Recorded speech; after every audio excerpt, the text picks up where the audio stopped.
શું લખ્યું છે પહેલા? યસ. Why not? તો વાય નોટ આ રીતે લખ્યું શોર્ટ ફોર્મમાં. પછી government is always there to help people in need. તો મેં કયા કીવર્ડ્સ ઉઠાયા? Government, always, there, help, people, need.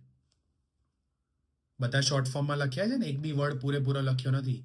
પછી શું હતું? Can I ask you something? તો કેન આઈ આસ્ક સમથિંગ?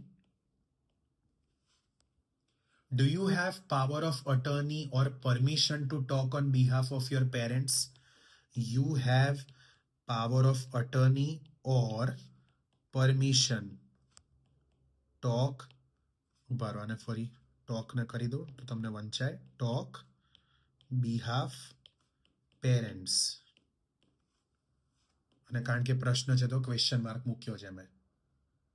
બરાબર? લખી નાખો નોટ્સ બધા, પછી હું આન્સર બોલું. આ બધા મારા કીવર્ડ્સ છે જે મેં શોર્ટમાં લખ્યા છે. એ મેઇન વસ્તુ એ જ સમજવાની છે. બાકી વોકેબ તો ગોખી નાખીશું. નોટ ટેકિંગ ગોખવાથી નહીં આવે, પ્રેક્ટિસથી જ આવડશે.